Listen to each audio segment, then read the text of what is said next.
Hi everyone, it's Evangeline here at eTrailer, and today we are looking at the Swagman XC2 Bike Rack here on our 2020 Jeep Cherokee.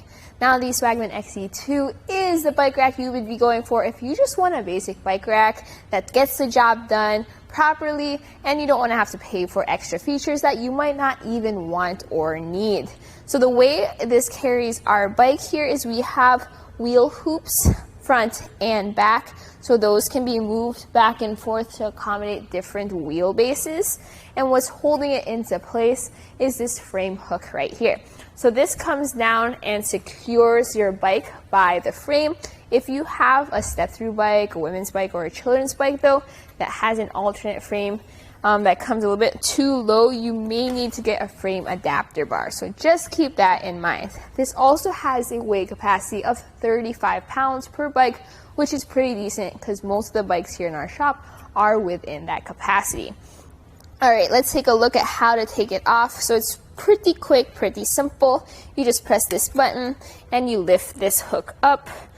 Now let's see, right there I have it tightly secured. So you may need a little extra force sometimes.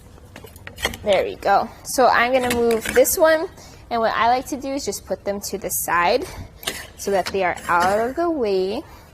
1 and 2, and you can lift your bike up from this point, or what I like to do is actually take this pin out and completely lower this mast. That way it's only a slight lift and I am ready to go on a bike ride. With the bike out of the way, let's take a closer look at the bike rack itself. So we have these wheel hoops here, and they can accommodate tire widths of up to 3 inches. And as I said, they move back and forth with these knobs, so make sure these knobs are secured as you are traveling.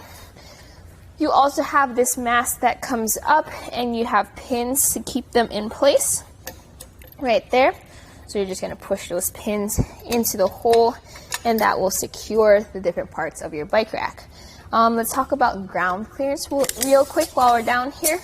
Our ground clearance on the tray is 15 inches, and here by the shank, we have a ground clearance of 11 3/4 inches.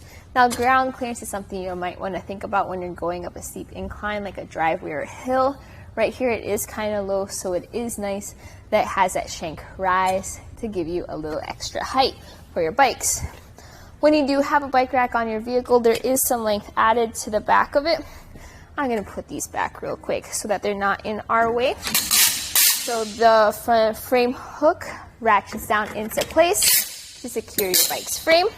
It does stick out a little bit, but not too much because of the way it's designed. So measuring from our rear bumper to the end of these hoops, we have it at 17.5 inches. That's really short for a 2 bike rack. That is because it is very minimalistic. That's still something to keep in mind when you are backing into garage or trying to park into a tight spot.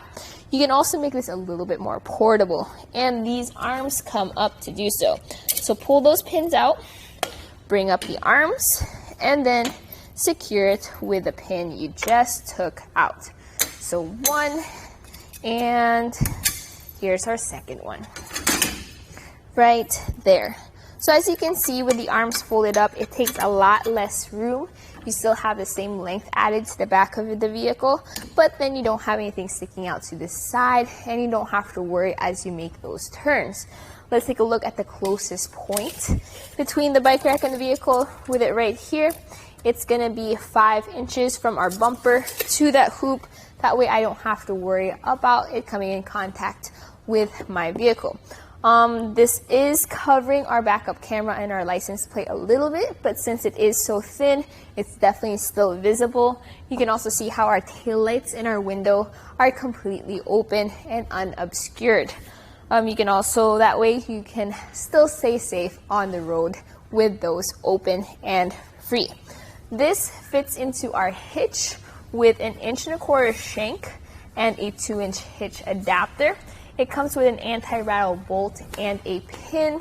It comes with a tool to tighten it down, but I recommend using a wrench. I use a socket wrench that has a 3/4 socket, and that makes life a lot easier, a lot faster. So as you can see, as I shake it with the Anti-Rabble engage, I'm mainly shaking the vehicle at this point, which means that any play in there is taken out and any vibration you do feel is from the road itself, making for a smoother ride for your bikes.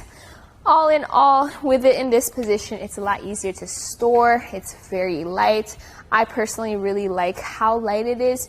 It is simple, so if you are not interested in having to pay extra for like tilt-away features, and if you already have your own locks, then this might be a good option for you. But if you do need something that locks, you do need something that tilts away to access your hatch, you might be interested in our other options here at eTrailer. But all in all, it's a very good bike rack with the minimal that fits the needs of carrying your bike safely and securely. So that was a look here at the Swagman XC2 Bike Rack here on our 2020 Jeep Cherokee. This is our test course. Let's start with the slalom.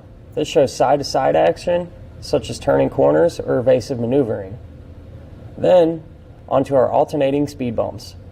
This shows twisting action, such as hitting curbs, potholes, road debris, or even uneven pavement. Last of all, the solid speed bumps. This shows up and down action, such as driving through a parking lot or parking garage, or driving in and out of a driveway.